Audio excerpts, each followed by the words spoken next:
Mr. Chairman, is that you? Yes, I'm here.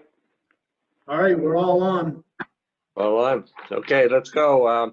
I move that that the Board of Selectmen vote to open the June 10th, 2020 Board of Selectmen meeting. Seconded. Josh is seconded. Discussion? All those in favor, signal by saying aye. Josh Antrim, aye. Mark Cullen and I. Richie Lombard, aye. Okay. Opening comments. The town parking lots, playgrounds, courts, and fields are open to the public. Effective today. The group size is, recreation rules of the group size, 10 or less. Playgrounds, fields, courts are open. Organized sports activities are limited to practices. No contact drills. No games, scrimmages, or tournaments. That's from the Nahant Board of Health. The town hall open to the public starting Monday, June 15, 2020. Town administrator will elaborate on guidelines for reopening. Tony? Yes, thank you, Mr. Chairman. So we are still in the process of ironing out some of those details. We're probably likely going to open 3 days a week up until July 1st, when we then are back open completely 5 days a week. So Monday, Wednesday, Friday will be open starting the 15th. Folks coming into the building will have to wear a mask. There will be barriers at the entrance of each individual office so that to keep distance between the staff and any residents coming into the building.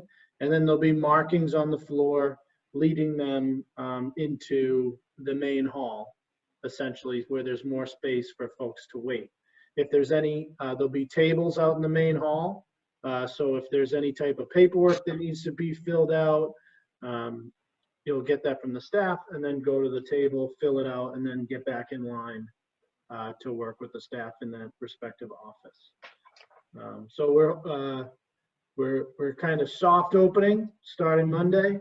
We'll do Monday, and we'll post this on the website and on Facebook and get it out to the public. But so Monday, Wednesday, Friday, open to the public. Tuesday, Thursday, closed to the public until we get to July.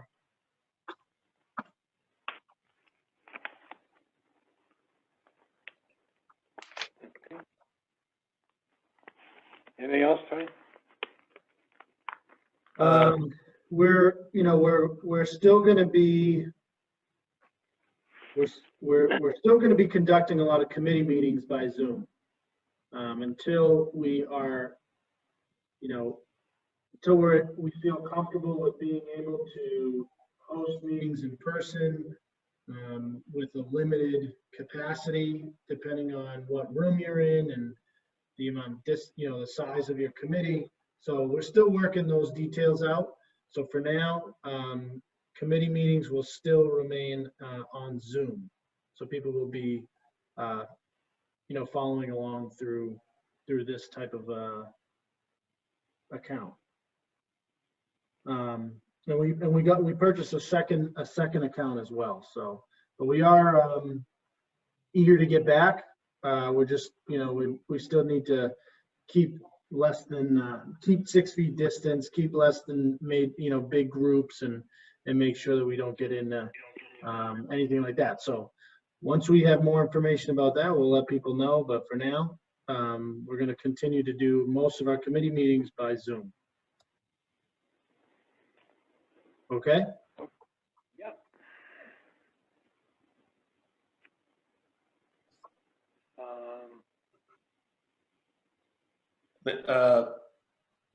Mr. Chairman, may I make a couple comments?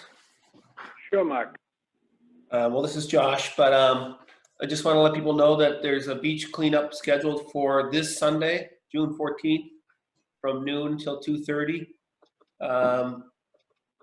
The gathering location is in the Lowlands parking lot, not at the life-saving station as it has been sometimes in the past.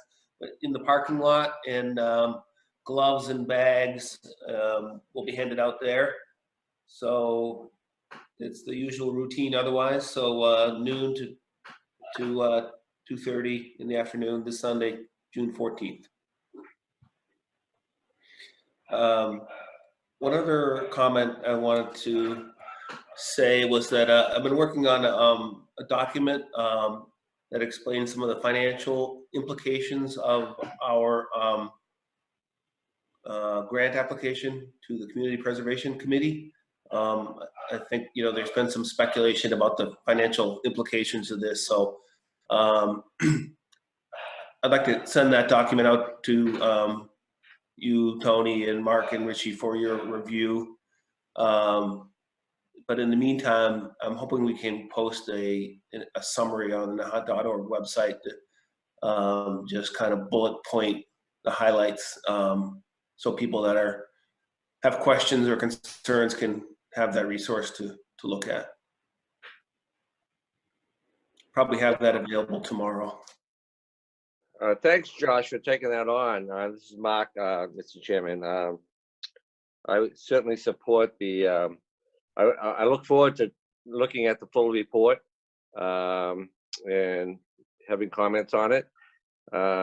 But certainly in the meantime, I would encourage that we post your executive summary so that people can take a look at some of your thoughts and our thoughts, my thoughts also, as we move forward. So I think it's a great move, Josh, and I support it completely. Yeah, well, thanks. And it's intended to just present some factual information so people don't have to speculate about, what the financial implications are. Because I know of course, there is concern of that, as there should be. Those are the only comments I had. Just to follow up on that, Tony, you think you can get that posted in the next day or two? Yeah, let's take a look at it, review it, and we could get that loaded right onto the Nahant website. I also wanted to highlight that the deadline for the comments for the final environmental impact report to MIPA is Friday. We have received a draft from KP Law on behalf of the Board of Selectmen. I'm in the process of reviewing that, and we will be submitting that by Friday. Tony, I've taken a look at that. I think it's very well done, and I want to thank you and for working with KP Law and getting this together. And so I look forward to you submitting that. Okay. And we'll obviously post that onto the website as well. That'd be great. Yeah, a lot of good information in there. I know that, so if I could, Mr. Chairman, have a moment for sort of opening comments. I've been included in the last few weeks with the town administrator and town council in some negotiations with Northeastern. I plan on having a report to the public at our next meeting.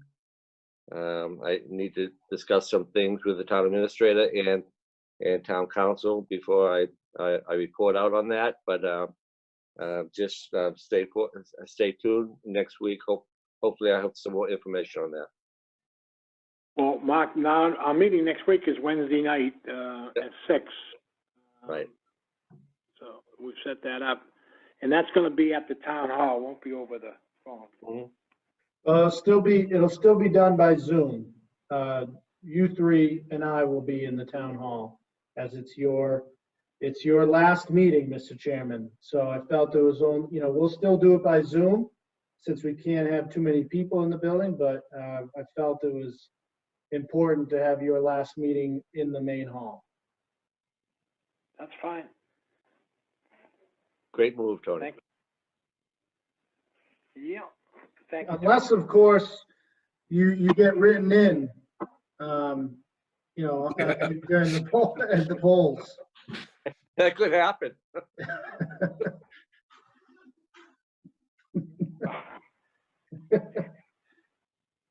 I have doubt tonight.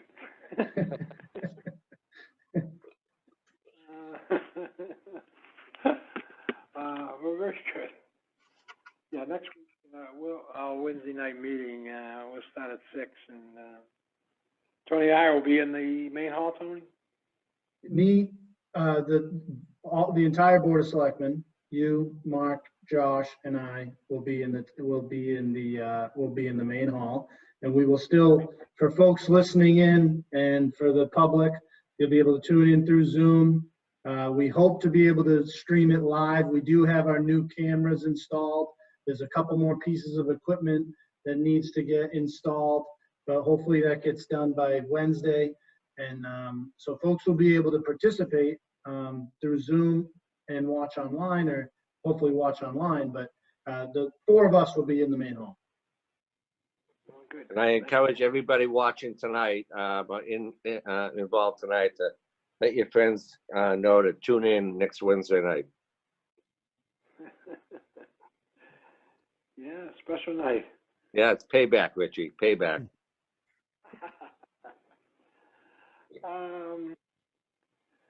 Okay, next on the agenda, we got new business. We want to, Mark, you want, let me see, where is it? We need to, on the new business, vote to post the annual town election warrant. And Tony, you'll get that posted? This is Josh's motion. Yeah, Yep. I'll make that motion now. I move that the Board of Selectmen execute the warrant for the annual town election to take place on Saturday, June 20th, 2020. Motion's been made. Is there a second? Seconded? It's been second. Further discussion?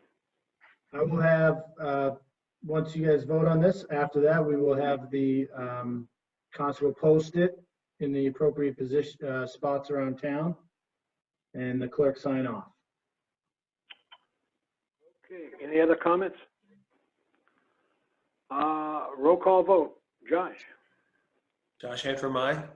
Mark Cullen and I? Richie Lombard, aye. Okay, the motion is approved unanimously. All right, Tony, you'll get that done? Yes. Okay. We're Any other? required to have that posted by Friday. That's why we kind of went off schedule to have this meeting tonight. Right. Okay.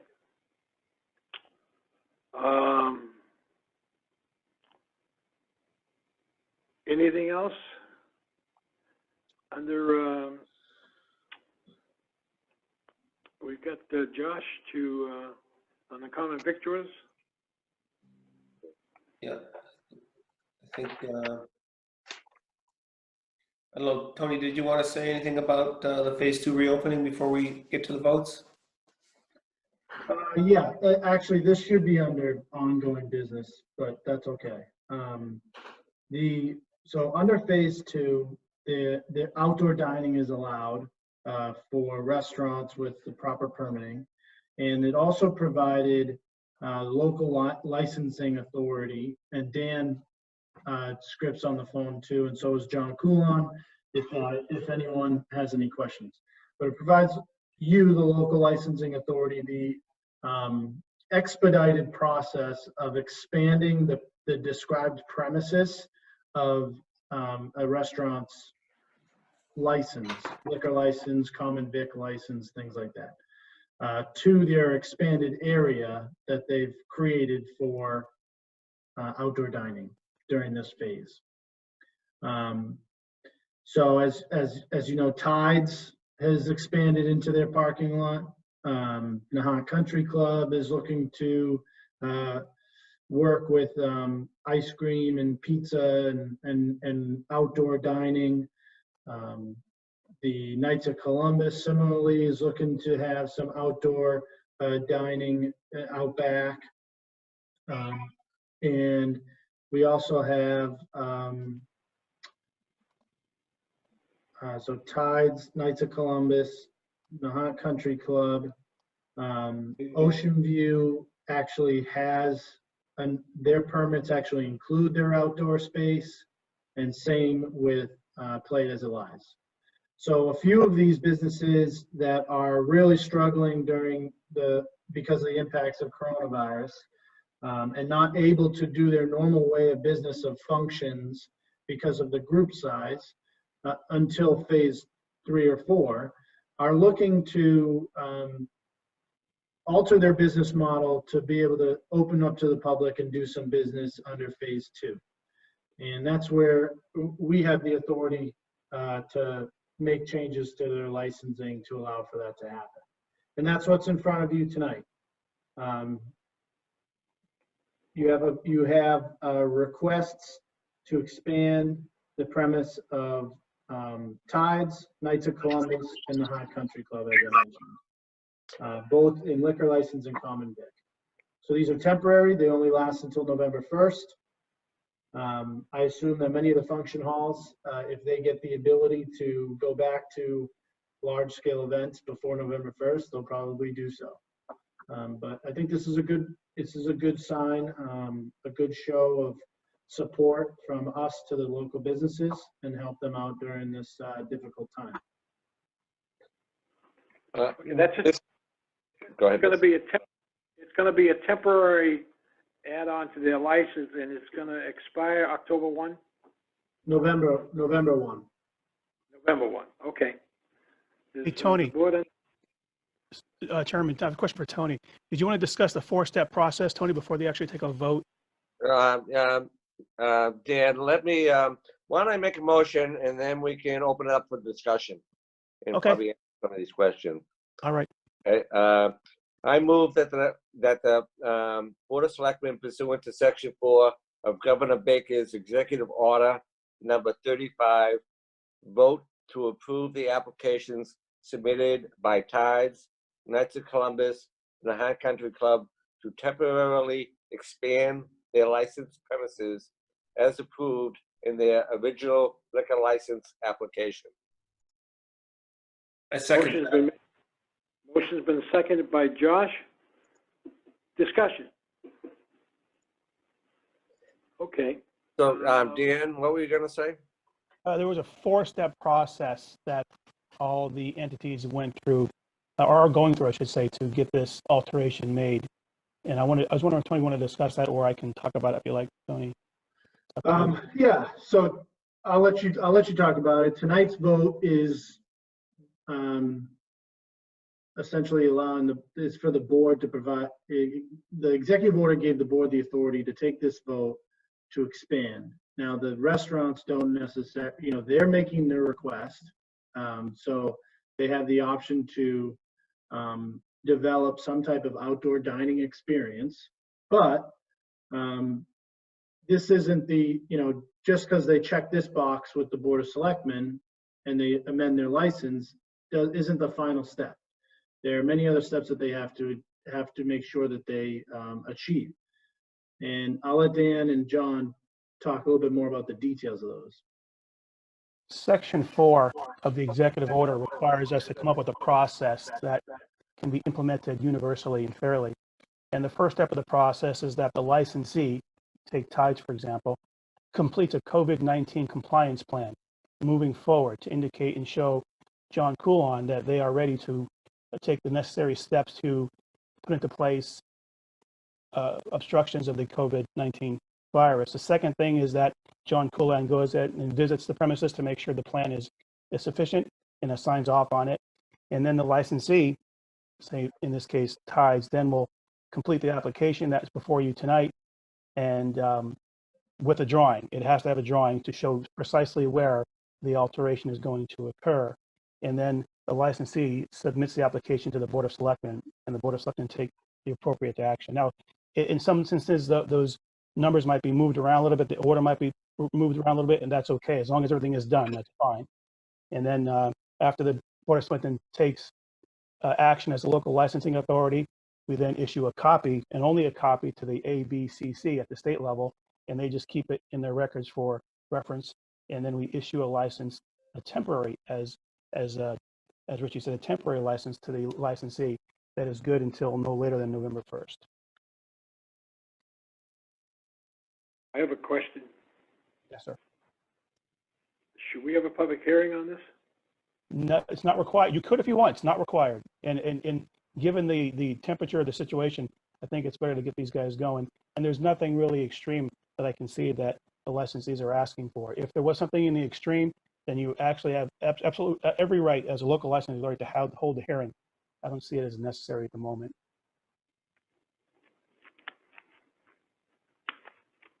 Mr. Chairman, I have a question for council. I know that there are variations of liquor licenses. Some of these establishments have club licenses. Some have a all alcoholic beverage license. Dan, could you talk a little bit about that and what the differences of those different licenses are?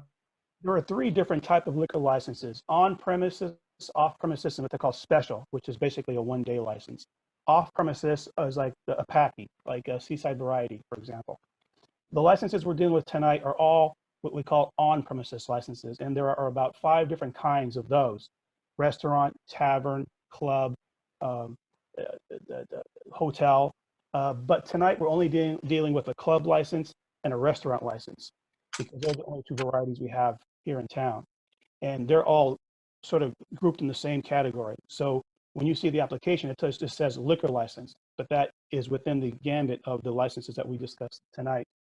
So the original license, when it was issued, was required to define the premises within which they are able to serve alcohol, and it's all alcohol. We don't have we don't have malt versus wine. All these licenses are all alcohol. That's the category of them. So in order to serve alcohol outside that premises, they've got to get an amendment, so to speak, from the local licensing authority, which in this case is the Board of Selectmen. So the executive order gave, as Tony mentioned, the local licensing the authority to expedite the process and issue these licenses immediately without having to go to the state for approval. So that's what we're doing tonight. Just a follow-up question then, just to be clear then, maybe you could explain the difference between, say, a Tides license and a Knights of Columbus license. Okay, good question. Tides has what they call a restaurant liquor license, which is to say it's a restaurant, so it serves liquor to the public, essentially. And the license at the Knights is what they call a club license, which is to say it's only permitted to serve alcohol to club members and their guests. So they're very different in that the club license is not open to the public, whereas the restaurant license is. But they are both on-premises liquor licenses. Thank you. You're welcome. Further discussion? All those in favor signal by saying aye. Roll call vote. Josh Antrim, aye. Mark Cullen and I. Lombard, aye. Motion passed. Okay. So that was liquor license, and the next one is the same businesses asking for the same thing, but for their common victualler license. All right, so I move that the Board of Selectmen, pursuant to Section 4 of Governor Baker's Executive Order Number 35, vote to approve the application submitted by Tides and the Nahant Country Club to temporarily expand their licensed premises as approved in their original common victualler applications. For a second. Seconded. Discussion. All those in favor signal by saying aye. Josh Roll Antrim, call aye. vote. Mark Cullen and I. Richie Lombard, aye. Motion passes. Next. The next one is for Ocean View. So Ocean View's common vic and liquor license actually does encompass their outdoor space. What they're looking to do, if they're going to be able to do outdoor dining regularly, they would like to they've requested that the board approve them to install their outdoor tent over their outdoor area sooner than previously approved, just for this temporary time frame. So back in April, the Board of Selectmen voted to approve the use of an outdoor temporary tent in that space, but only during the shoulder seasons of him being able to do weddings outside. And it did not include the summer months. He never had any intent of using the tent during the summer months. But if he's going to be able to, his request is to use it now, earlier than expected. So that's what this motion is for. Okay, I'll make a motion for discussion. I move that the Board of Selectmen pursuant to section 6.1 of the Ocean View lease agreement vote to allow Ocean View to install a temporary outdoor event tent on the outside terrace area of the property beginning tomorrow and until the third week of October, when the lease addendum time frame takes effect. Motion second? Seconded? Motion seconded. Discussion. So Tony, is it the intent of Ocean View to begin serving dinners to the public? Yes. Well, that's what they're gonna take a look and test this out and see if they can get see if it's worthy of them. I mean, there's obviously added costs with bringing on staff and you know, food and drink and all and everything, and tables and chairs and everything they need that goes into it. So for the amount of tables that they can fit in the outdoor areas of their property, if it's to see if it's, you know, effective, cost effective for them. But yes, that's what they're trying to do. They're trying to utilize phase 2 outdoor dining so they can get back to business instead of waiting until phase 4 outdoor weddings or indoor weddings. And to town council, so all of their current licenses permit this? Yeah, they actually have a common victual license, which really, Mark, is a fancy way of saying restaurant. So yes, they are licensed as a restaurant, and they have an on-premises liquor license that allows them to serve alcohol in the current footprint that they have. It's my understanding if you have those types of licenses that you need to be open to the public at a set period of time. Is that correct? Yeah, a common victual license is an open to the public situation. Yes, I don't know what the current period of time is. I can look into that, Mark, if you like. But yeah, the common victualler assumes open to the public, a public house, a public place to eat and if you serve food. Yes, so I'm a little confused and maybe a little concerned here. So under their current licenses, they should be open to the public, which means that I should be able to go down to the Ocean View at any time and go in and sit at the bar and order a drink? The business profile, well, you should talk to him, go on more about what his business practice is, but he has the ability to act as a common victualler. Now, if he has functions, he also has what they call a food establishment permit, which allows him to serve food to private parties, as long as he is signed off by John Coulon, and he is. But as a common victualler, yeah, then he would be open to the public. Yes, that's true. Is he, the question, Dan, is he required to be open to the public with a common vic license? Correct, yeah, that's my question. Yeah, I believe he is. Yes, he is, because that's what that license is. And they have not allowed, as far as I can tell, private functions to start occurring yet. So if he's going to exercise under a common vic, what's called colloquially as a common vic, then he's got to be open to the public. And I believe that the regulations require that he post the hours in which he's open to the public. No, Mark, I have to look into that. I don't know the answer to that question, and I don't want to guess. Okay. I mean, I don't have a problem with him, with permitting this. I just want to make sure that, you know, I mean, I was a little hesitant a few months ago with allowing this tent. But I was okay because, you know, it was only operating in the spring and in the fall, and now, you know, just a few months later, we're looking at a year-round type of thing. So I am a little concerned about it. I certainly want to help out all of the businesses in town.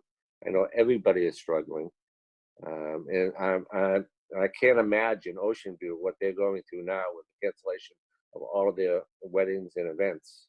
It must be unbelievable. So I do want to help them out. They have been good businesses, but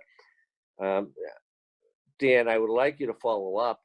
If they're going to carry these types of licenses, then and if they are required to be open to the public, and if they are required to post the times they are open to the public, then we should know that, I think. Okay, you got it. We should have all that information before we approve this license, because now all of a sudden, that's a very, for parking down there, especially where you get Kelly Greens and the golfers on one side, and then the other side is Ocean View, which is a whole brand new ball game. But I think the hours, I like to see the hours before I vote on this. This is not a vote for a license, Richie. It's just a vote for the tent. That's all. He's not changing his license at all. He doesn't have to. Well, we approved the tent already. Yes, the temporary. Yeah.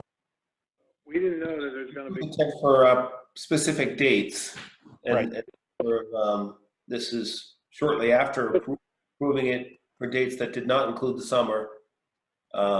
This request is to include it for this summer.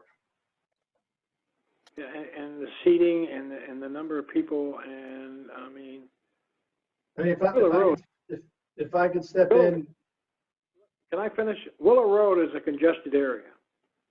And to have all this traffic now, we've got two public bar rooms down there. And I'm just thinking, you know, I just think it's a very congested area. And I'm not sure what's the hours and the whole thing. I mean, I've got a question on this thing.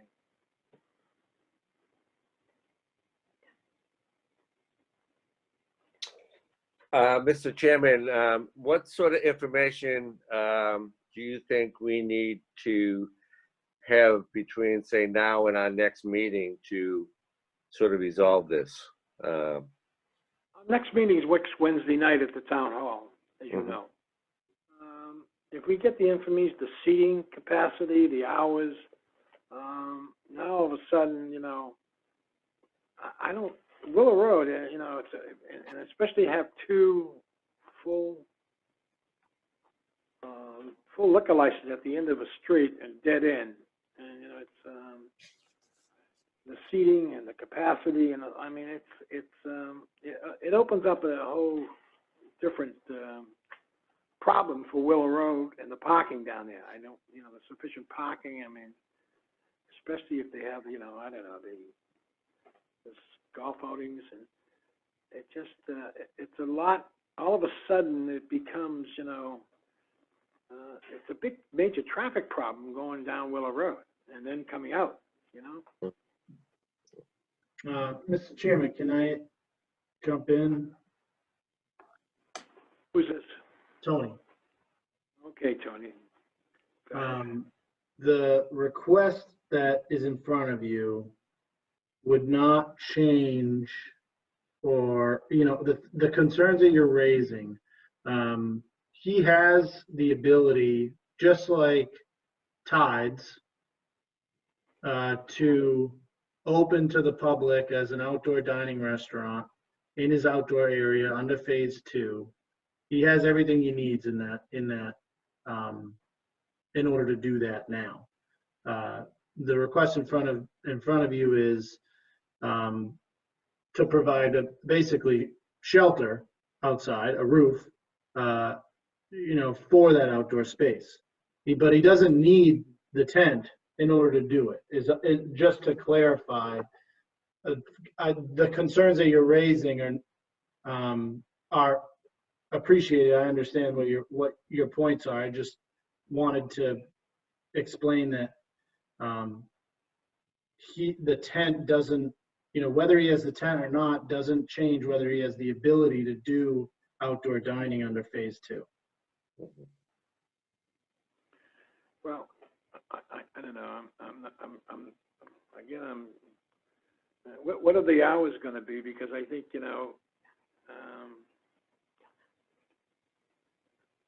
with the traffic coming down Willow Road, back and forth, the weddings were one thing. Now now you got another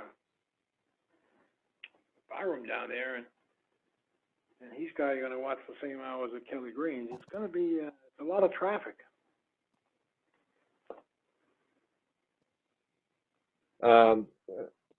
Tony, I am certainly willing to hold off on this vote until next Wednesday. And between now and then, if town council could get some more information from management at Ocean View about what his hours of operation are going to be. And again, I'm concerned about the conditions of his common vicular licenses. If he's moving forward in the future, is he required to be open to the public at all times? So I'd like to have an answer to that question. And I certainly think we could probably wait for a week until we get some of those questions answered.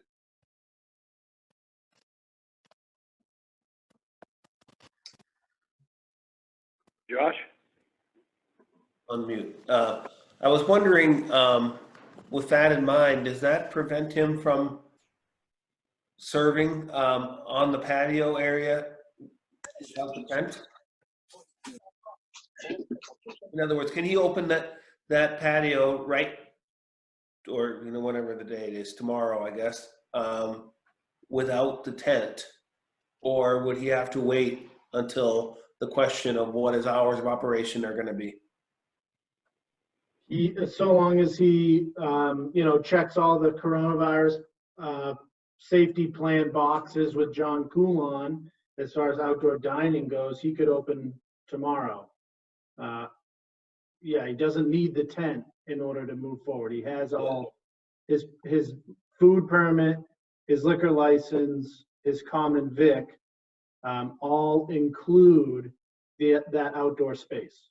So he can operate as an outdoor dining facility, starting.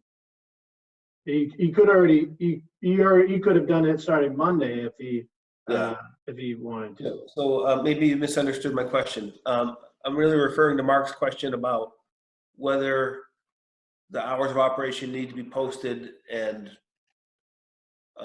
public access, during whatever those hours are going to be. Does that have to be done in advance of him operating in this fashion? Josh, Mark, that's a great question. I have to do some digging to find that, to be quite frank, and that's sort of on me, and I'll find that for you. It sounds to me it's more of like a question. If he was doing private events and he has a common vic, is he supposed to have posted open hours to the public? I think is what you're asking, right, Mark? Yes, and I believe that's the case. I mean, I could be wrong.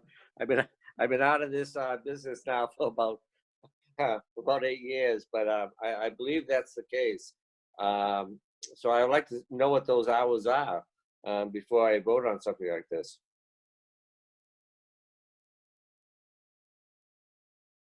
Good questions, guys. Good questions. Give me something to work with. Okay. Thanks, Dan.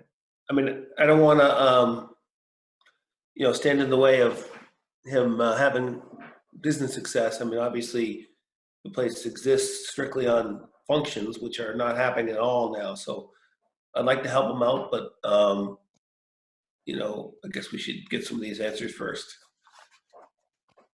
I'd be willing to have a special vote, at any time once we have these, just a quick Board of Selectmen meeting if necessary to, once the questions are answered, to take action. Well, the other thing, I still think, we need a public hearing on this, because the people of Willow Road and, the traffic is gonna be, just doubled up again. And, I'd like to have a public hearing. People for Emerald Valley, this is a lot of traffic now all of a sudden. Both ways, for the Kelly Greens and the other one, so. So I guess this is a public hearing, but you're asking for a specific for this topic, right, Richie? Well, I think the people should hear the proposal. And Josh, this actually is a meeting. There's a meeting versus a hearing. They're not really the same. There's they're more notice requirements for a hearing, like a ZBA hearing. You need advertising and things like that. So it's a little different, but I understand your point, but it's a little different. It looks the same. You're absolutely right. But there's a bit more groundwork in a hearing. Yeah, Dan, I just want to clarify, I think what Tony said very well was, he's able to do, Mr. Chairman, he's able to do this tomorrow, if he chooses to. The only question before us tonight is, can he do it with a tent over his head or not? And if we can sort of get the answers to some of our questions by delaying our vote on whether we can put a tent over his head or not, that would be fine with me. But it sounds to me that he can do this tomorrow if he chooses. But what are the hours? Can you go to 1 o'clock in the morning? I think they have to post the hours, and there's a opening and closing deadlines, but they have to be posted, I believe. What does tides fall under for hours? Like, he can't, I know like on New Year's Eve, he usually has to ask permission from the Board of Selectmen to go beyond midnight. So Right. I'm assuming we have a local bylaw of some sort that doesn't allow you to go beyond midnight?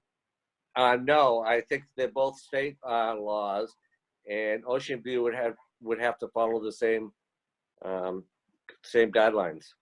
Yeah, okay. We'll look I think into it. I think they can be more restrictive, but they can't be sort of less restrictive. Right. Yeah, that's true. And I'm assuming weddings there can go until midnight too then, unless he gets special permission to go further? Yeah, I think they fall within the guidelines of the state. Again, I think he can be more restrictive, but he can't be less restrictive than the state allows. Okay. But Dan, you could follow up on that. Yes, sir. Absolutely. So you can table this vote if that's what you want to do for now. I think I would table. Mr. Chairman, I would like to table it. I made the motion. I would table my motion, at least until next Wednesday. Josh, are you second that one? Seconded. I'm in favor of tabling it too, so all those in favor say aye. Aye. Josh Hanson, aye. Mark Cullen and I. G. Lombard, aye. So that motion is tabled. So our next, we got a meeting Wednesday night up at the town hall, and then go into the July schedule then. But there's plenty of time. Good. Okay, that takes care of that.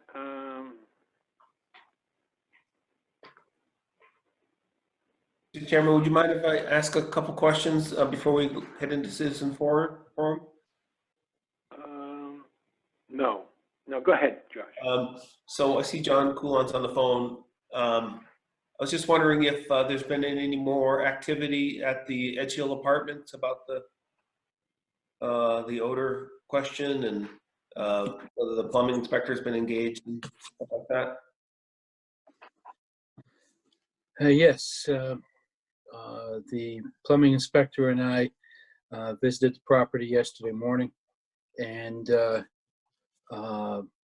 he visually inspected the utility room, and we conferred on site with one of the trustees and the property manager. I am continuing to investigate. I have call out to the an individual who had conducted air sampling in one of the units and issued a report. So the case is continuing. Okay, glad to hear that. You know, I would add that, to my knowledge, there has been no calls to the fire department to test the air for any gases. John, hi, this is Vera Beres from 299 Apartment 10. Is there any timeline for all this work back and forth? Because I can't move. I'm still living outside the Edge Hill. I can't move there. The timeline, there's no set amount of time for investigating a case, as with any case. And I will pursue the case until I have sufficient evidence to cite a violation or consider the case closed. I am pursuing the case with regard to the cited items, but I have not closed the case with regard to the allegations of fumes. So I guess that's the best I can say, that I will continue pursuing the case. And how long do you plan to continue this case? Because there are 4 or 5 apartments, and you have all testimonials and evidences from us. So I do not understand 4 or 5 apartments. you don't understand how many apartments live there who suffer right now from this issue? Well, Mr. Chairman, I think it's appropriate with regard to a single case to either conduct a meeting on a particular case or hearing, as you did the last time, or allow the case to be continued between myself and other town officials and the people residing at the property, and as well as the trustees and the property management. John, why don't you do this? Why don't you, go in there and take a look at everything and bring the building inspector with you, and then give us a report by next Wednesday? I can certainly report back on what has occurred on the case between Sure. now and then. That's fine, yeah. Our next meeting's next Wednesday night, but if you need more time, that's fine too. You can talk to Tony. And Tony, would you follow up and work with him on this? Absolutely. I know he's been working on it every day since our last meeting. So he's met with the property managers, with the property manager there. He's met with the plumbing inspector.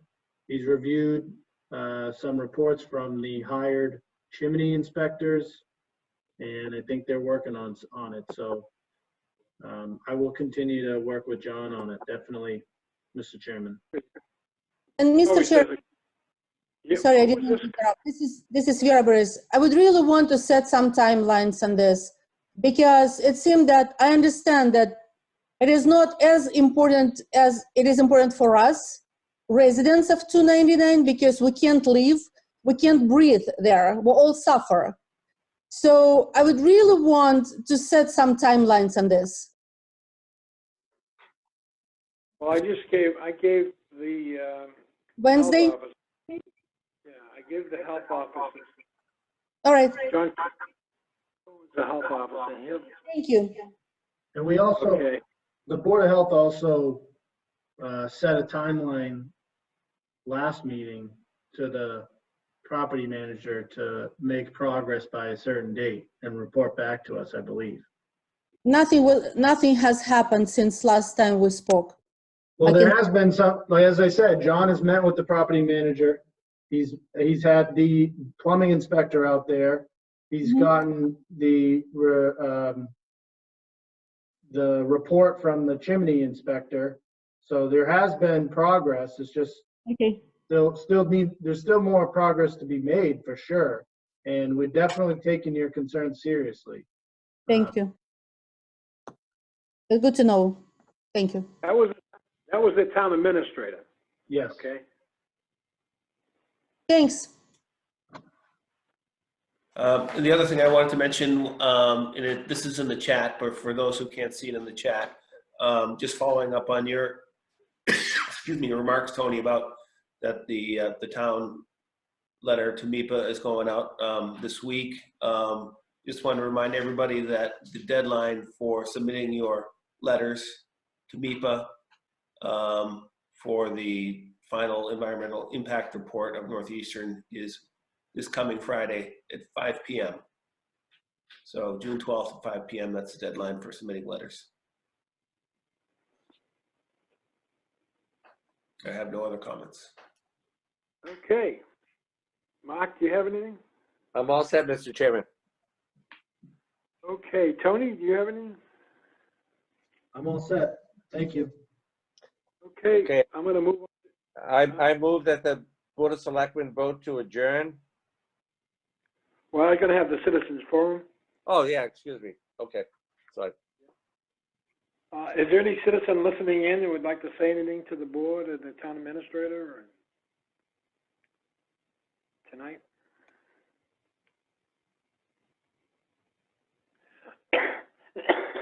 Hearing none, I'll entertain a motion to adjourn. I move that the Board of Selectmen vote to adjourn. Motion's been made. Is there a second? Seconded. Motion's been seconded. Discussion. Before I close the meeting, I want to remind everyone that, well, meeting next week will be a Wednesday night at 6 p.m. at the town hall.